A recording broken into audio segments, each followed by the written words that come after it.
उत्तर प्रदेश के मुख्यमंत्री योगी आदित्यनाथ ने सीतापुर के मिश्रित और सेवता क्षेत्र में की चुनावी जनसभा। प्रधानमंत्री नरेंद्र मोदी को तीसरी बार प्रधानमंत्री बनाने के लिए मांगा वोट। सनातन विरोधियों पर जमकर बरसे योगी, बोले एक फैशन सा बन गया है सनातन को गाली देना। सीतापुर के मिश्रित में मुख्यमंत्री ने की चुनावी जनसभा। बहनों और भाइयों, एक फैशन सा बन गया है भारत की सनातन संस्कृति को गाली देने की, भारत की ईश्वरीय सत्ता को चुनौती देने की, प्रभु राम और प्रभु कृष्ण के अस्तित्व को चुनौती देने की। और इसके बारे में तो मैं केवल यही कहूंगा कि विनाश काले विपरीत बुद्धि। जब किसी की बुद्धि विपरीत होती है तो प्रभु सत्ता को चुनौती देता है, सनातन धर्म को गाली देता है और आपकी आस्था के साथ खिलवाड़ करता है। इन्हें नहीं मालूम ये हिंदुस्तान है, यहां की ऋषि परंपरा केवल यज्ञ हवन तक ही अपने आप को सीमित नहीं करती थी, केवल अपना व्यक्तिगत आध्यात्मिक साधना तक ही सीमित नहीं रहती थी। शांति काल है तो शास्त्र का चिंतन करता रहा है और विपत्ति काल रहा है तो शस्त्र का संधान भी करता रहा है। शस्त्र और शास्त्र की भूमिका बेहतरीन समन्वय है हमारा नैमिषारण्य। आज मुझे एक बार फिर से भारत की सनातन आस्था का प्रतीक, भारत के वैदिक ज्ञान की परंपरा को धरोहर के रूप में हम सबको प्रदान करने वाली पावन धरा मां ललिता के इस पावन भूमि पर, जिसे महर्षि दधीचि ने अपनी हड्डियां दान करके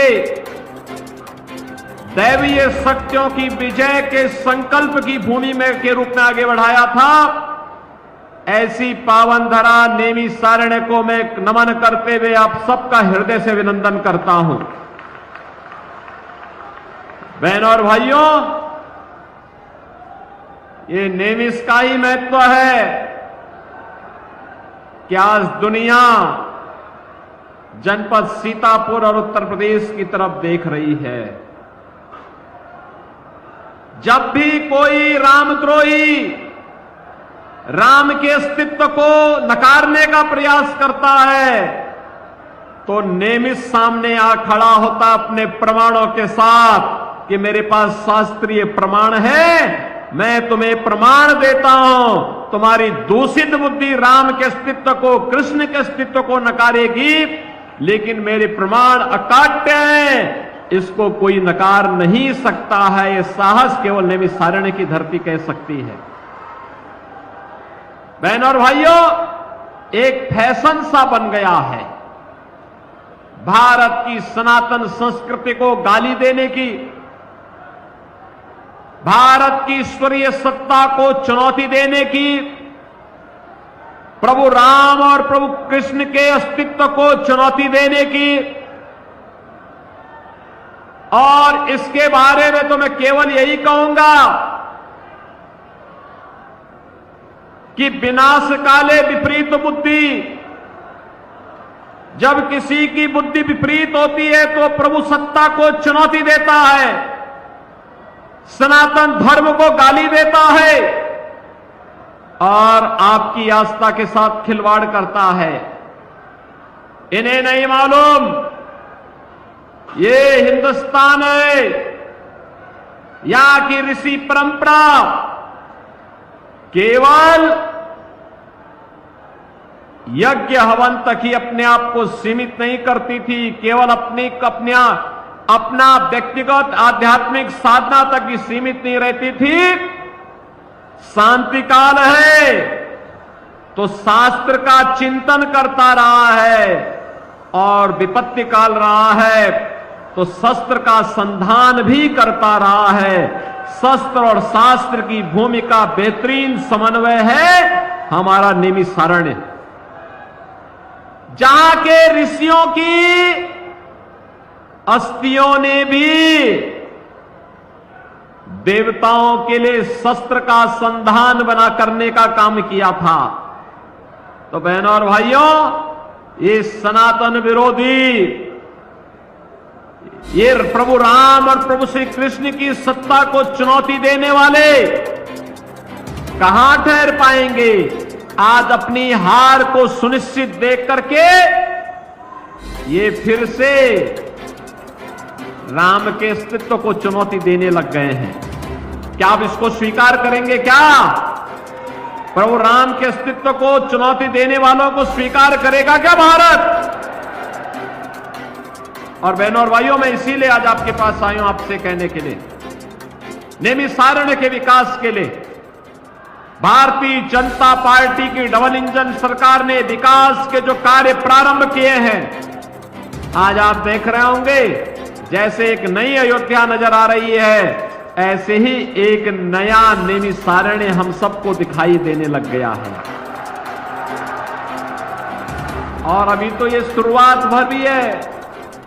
अभी तो हम यहां की वायु सेवा प्रारंभ करने जा रहे हैं, हेलीकॉप्टर की सेवा यहां प्रारंभ करने जा रहे हैं, यहां 4 लेन की कनेक्टिविटी देने जा रहे हैं, यहां पर इलेक्ट्रिक बस सेवा प्रारंभ होने जा रही है, यहां पे तमाम यात्री विश्रामालय बनने वाले हैं।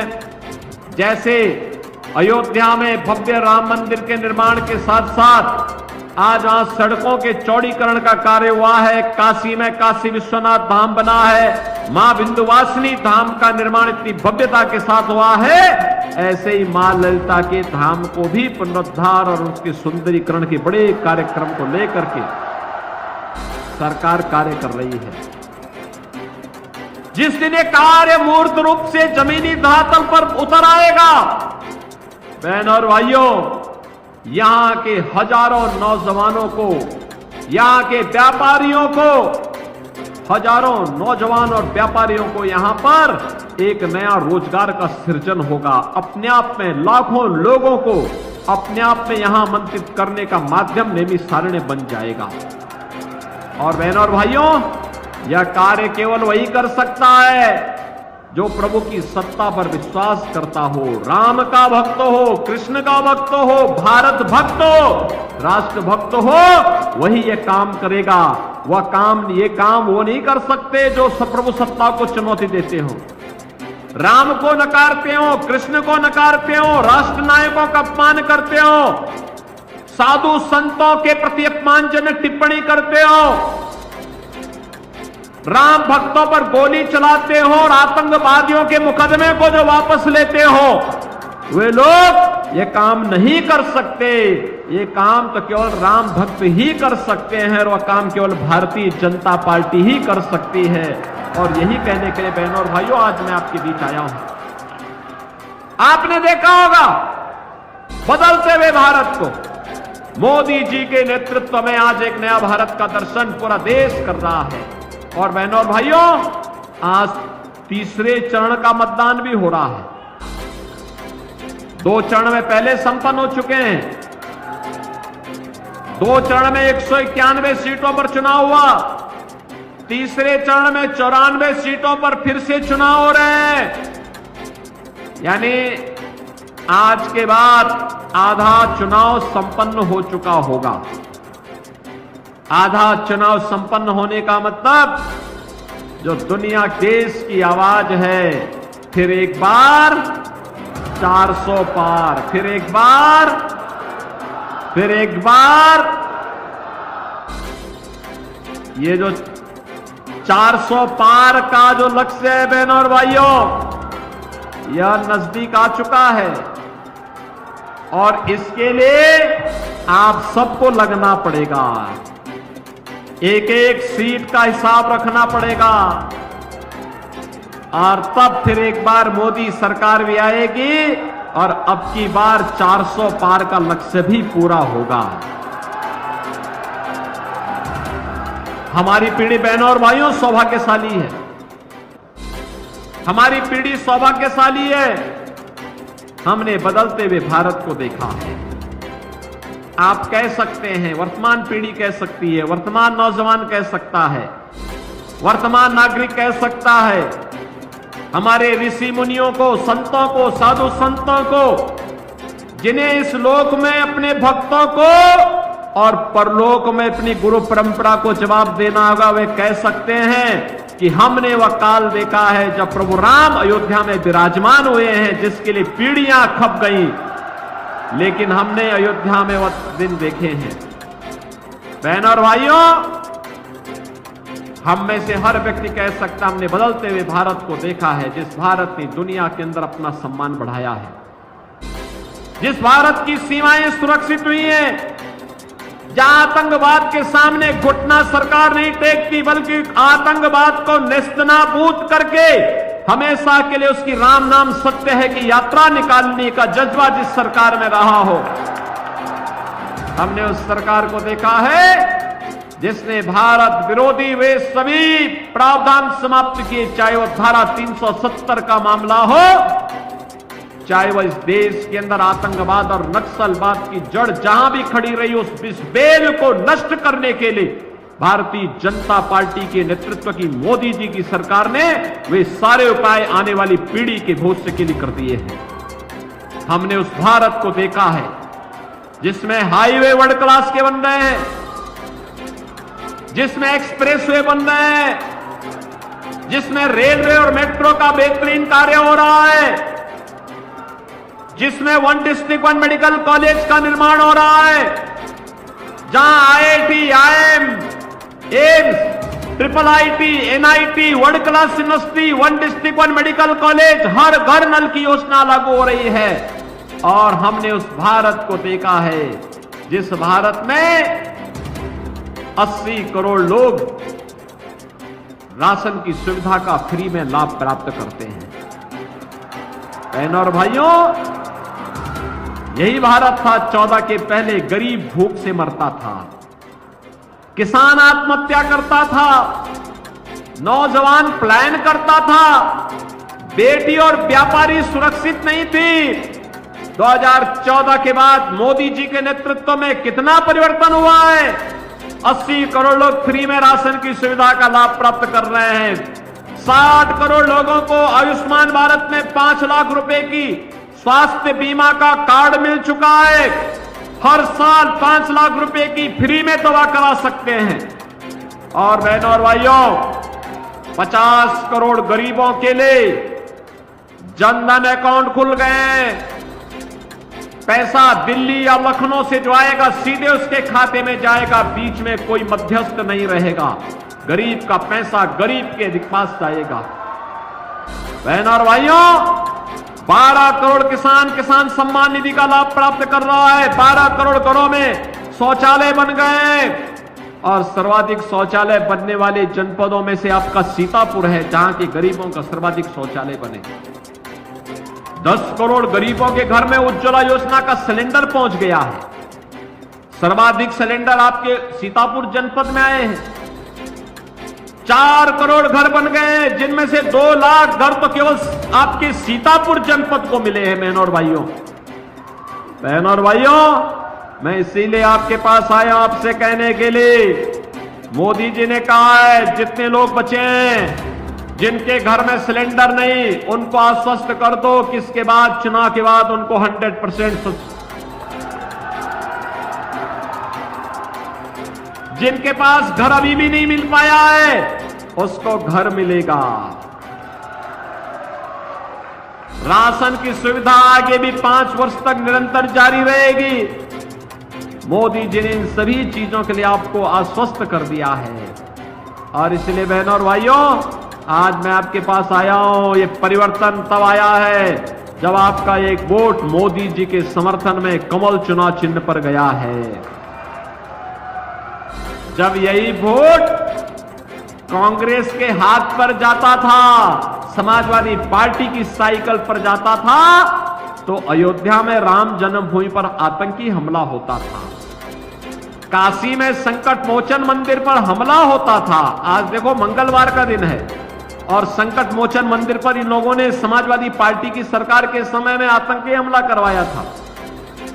तब बहनों और भाइयों, रामपुर में सीआरपीएफ कैंप पे हमला हुआ था। अयोध्या, लखनऊ, वाराणसी की कचहरियों पर हमला हुआ था। ये तो मुलायम सिंह जी की समाजवादी पार्टी की सरकार के समय। और बहनों और भाइयों, उसके बाद जब अखिलेश यादव आए तो इन्होंने उन आतंकवादियों के मुकदमों को वापस लेने का कुत्सित प्रयास किया था। यानी हिंदुओं पे झूठे मुकदमे, राम भक्तों पर झूठे मुकदमे और आतंकवादियों के मुकदमों को ये वापस लेते थे। तनिक भी शर्म नहीं आती थी इन लोगों पर, तनिक भी शर्म नहीं आती थी इन लोगों को। और यही कहने के लिए हम लोग आए हैं, जो आतंकवाद के समर्थक हो, राम के द्रोही हो,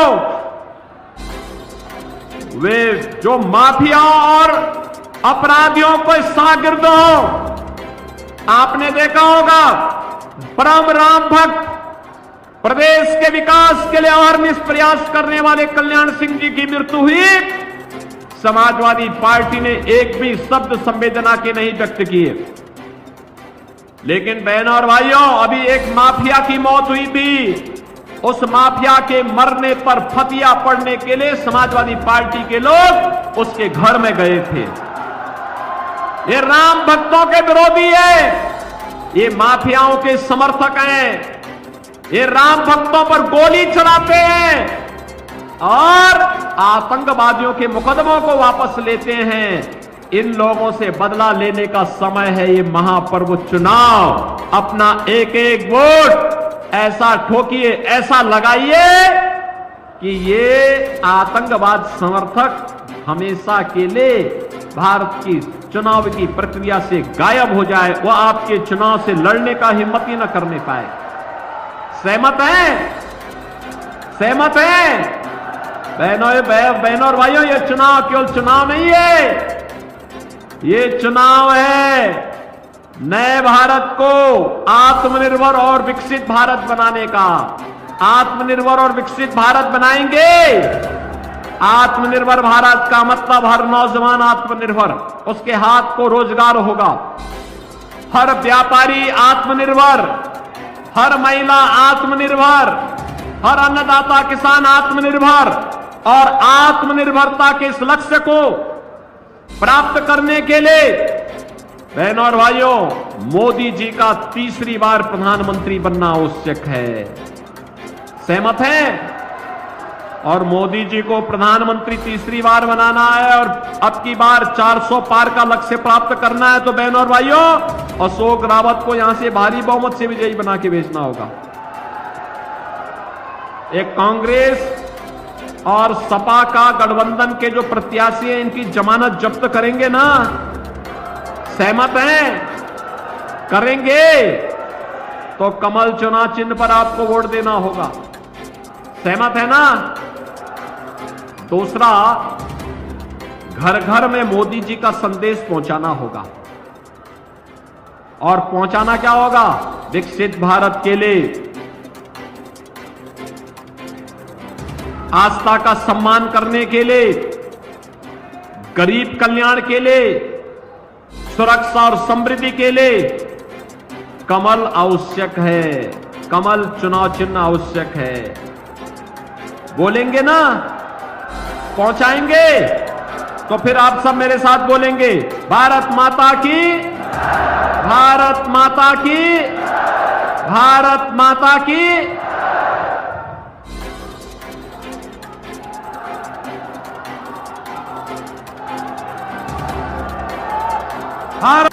क्रांतिवीर लेखनी न्यूज से अनिल विश्वकर्मा की रिपोर्ट।